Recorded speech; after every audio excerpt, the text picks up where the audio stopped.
Hello everyone, today we're talking about moving to Germany. Our guest today is Steffi from the Instagram account, The Adventurous Steffi, and she's an expat from UK to Germany, Bavaria. Bavaria. Steffi, I would like you to introduce yourself, to talk a little bit about your experience and also how you share it in your blog. Yeah, so my name is actually Stef or Stephanie, but I changed it to Steffi when I moved to Germany. And yeah, I moved to Germany in 2019 from England with my boyfriend, who's also English. And yeah, it's been an interesting journey. We've had a lot more culture shocks than I thought that we would. And that's what my blog's about, is about being a first-time expat. I've never lived abroad before, and learning my first foreign language as an adult, which is a very scary thing to do.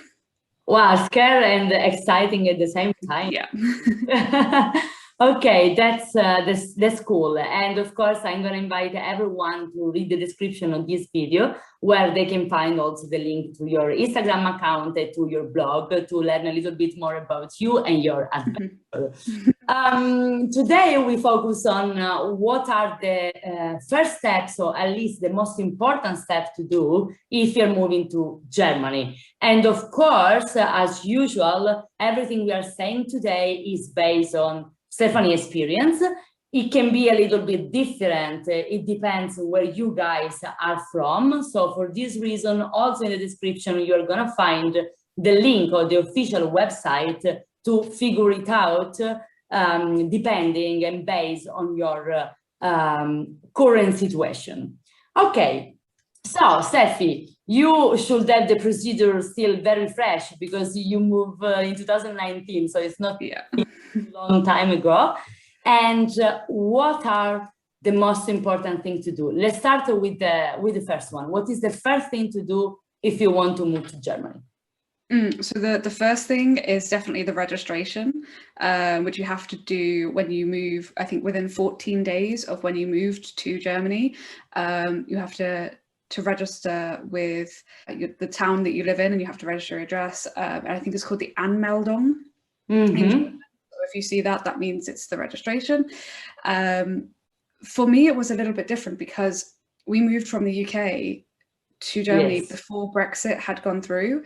So we actually moved as if we were still EU citizens. So it was very easy, and we just had to go to the town hall in our little town. We didn't need an appointment, but I do believe that if you live in a bigger city in Germany, that you need to make an appointment, or it's better to make an appointment. And yeah, we just had to take our passport and complete a registration form. And the most important thing was to take the confirmation from our landlord it's like a signed piece of paper from our landlord that says these people are renting this property from me. And then, yeah, you get your registration. Okay, it's immediate. I mean, if you go there, you do all this kind of thing with all the documents and the format, and you get it the same day.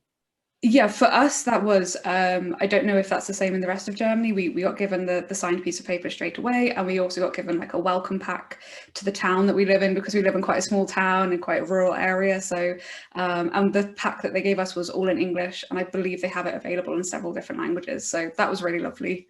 Yeah, wow, that's really, really nice. Sometimes it's the advantage to live in a small town. Yeah.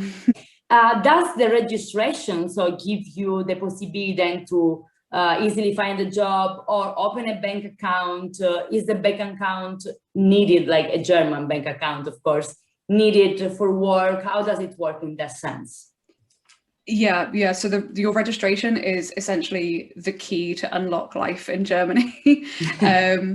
It's you get given with your registration, you get given a piece of paper, which is the information that you need when you set up a German bank account, when you or your utility bills, so your internet and electricity and stuff like that, mobile phone contracts, and your health insurance. And then you also get your tax ID when you register as well.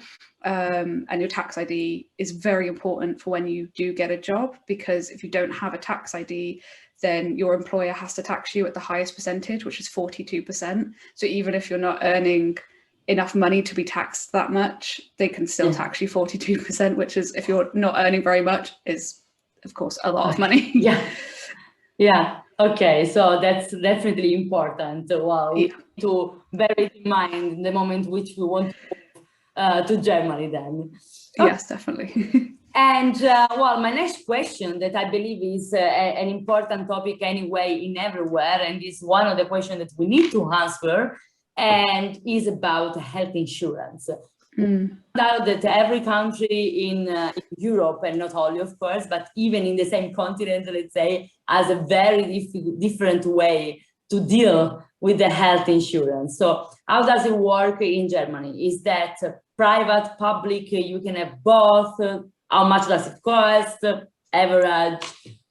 Yeah, so it was interesting for me because coming from the UK, we have what's called the National Health Service, the NHS, and so you don't pay for health insurance. You can pay for private health insurance, but you don't have to, and then you get basically most of your healthcare is free or heavily subsidized.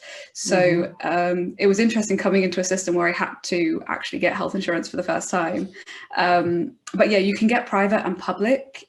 Normally if you're employed and you're earning under, I think it's about 65,000 euros per year, then you get public health insurance. That's fine. And then I think if you earn over that threshold, you can choose if you have public or private. And so I have public health insurance and I pay half and my employer also pays half. So if you're self-employed, obviously it's a little bit more expensive for you because you have to pay the full amount. But at the moment I pay around 200 euros per month per month into the health insurance. And then my employer pays the other half. Yeah, it was a shock to me. Yeah, it's quite expensive, and I understand. For me, it was kind of shock too when I moved from Italy to the Netherlands. I need to pay for my health insurance because in Italy we have the national health insurance, so that's fine. Yeah, and the more that you earn, I think the more that you pay. So my boyfriend earns a little bit more than me, and he pays almost 300 euros per month. And it also depends on the kind of health insurance that you have and the level of cover that you have. But to be fair, the German health system is so good. So it sort of makes up for it. Okay, so at least it's worth it. Yeah. Cool. Yeah. And the procedure to get the health insurance, is it fast? It takes weeks, months? How does it work? So for me, it took quite a long time. I think the German bureaucracy system is not as efficient as it is made out to be, and it does take quite a long time after I applied. It took maybe 2 months for me to receive everything that I needed and get it all set up. But then once it is set up, it's relatively easy to use. The health insurance that I have has an online portal, and then you also get given your own kind of customer service representative that you can email. You get that person their email account to email when you have a problem. So yeah, it's pretty easy. Yeah, and I believe that to be able to start your health insurance anyway, you need to be registered. You do, yeah. You need to also know that it might take a few months. So if someone is willing to move to Germany, make sure you are health before moving, because you will need to go through this procedure that it might 2 months more or less to be done. But definitely. Let's talk a little bit about social life and what are the cost of life at the same time. I remember that when I had been in Germany for tourism, just enjoying my weeks, I find out it was not that expensive in general, but I have no clue about apartment, for example, because of course I was just traveling around. How is the cost of life and the apartment price range, at least in your area? Yeah, so in our area, I think that we have a relatively good deal on our apartment that we have. Our neighbor actually found our apartment for us and applied for us, so that was, we were very lucky in that sense. But also most apartments in Germany don't come with a kitchen.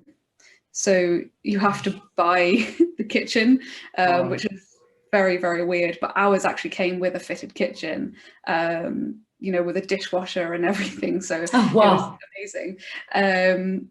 But we pay about, so the way that the rent works is you have like a rent price, and you have what's called warm rent, which is water and heating added on to the rent price, so you pay a little bit extra.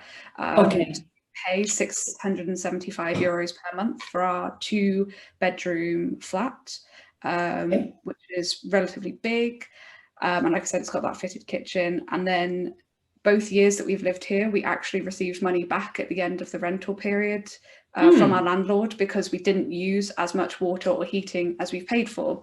So there is that kind of advantage, I guess, to paying that little bit extra, as you do get some back if you don't use that much. Okay. Yeah, definitely. Well, I don't think it's that expensive. 2-bedroom apartment, you say, right? Yeah, and it's quite big, and we have 2 balconies, and we're in the top floor, so we have the loft space, and we have a garage downstairs and a cellar. So for what you get for the price, it's very good. Yeah, it's good.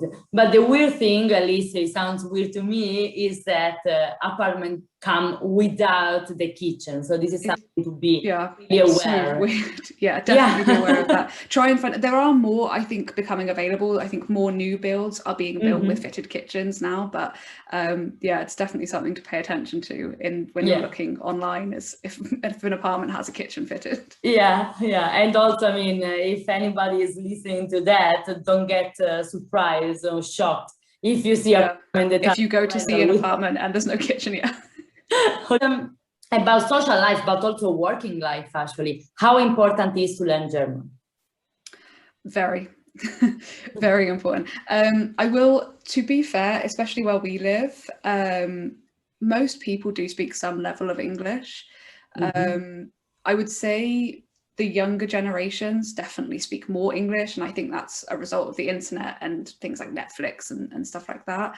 But I do think it's important to learn German, especially for your job, more than anything else, because there's certain parts of the language, more technical sides of the language, legal sides of the language, for when you're dealing with paperwork, that are quite important. But the good thing is that there's something here called the Volkshochschule.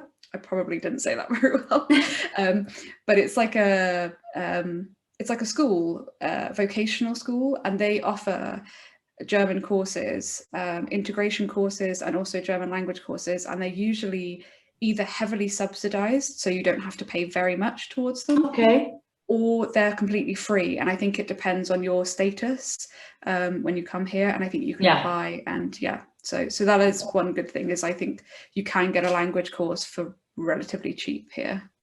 That's interesting, because actually, yes, I mean, if we look around, the price for the school, for language school, are relatively high normally. So ability to at least when you come, you still don't know how much it's gonna cost your life. You have to adapt. So it's good also to have something that can be a little bit cheaper, but also to share with other people. So it can help you also in your social life, let's say, in getting to know other expats that are at the same level as you, in the same situation. And it's still possible to find a job without speaking German anyway. It is, but I would say you would probably need to look at living in one of the larger cities, so somewhere like Berlin or Munich, to be able to do that. I didn't have a very good level of German when I got my job, but again, I got mine because I knew somebody who knew somebody else that could give me a job, so it was kind of a networking thing that I had gone through. But getting a job, if you can find someone that's going to be a good employer and get a job, that helped to increase my German language. Once I had got my job, that my German language came up so much and improved so much. So if you can find a job, then it's it definitely helps with the language learning. Like we often say, it's very important to know the language for your job, because it's gonna open more doors anyway, even if you are like in a big city where you still can find opportunities with English.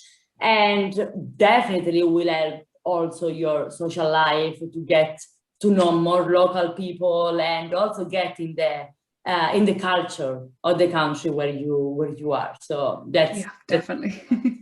So the advice is start to learn German maybe before moving, if you can, at least a little bit, and then you might go on applying or signing in one of these school courses and so on. Okay. Yeah. Well, Steffi, I guess that we cover at least the most important steps or things that we need to know. I will invite again everyone to click on the links that can bring them to your accounts, and reach you out in case they have any question, they want to know like some details more directly from someone that did the experience. So thank you everyone for watching this video. Thank you, Steffi, for being with us. Thank you for having me. I'll talk to you soon. Thank you. Bye.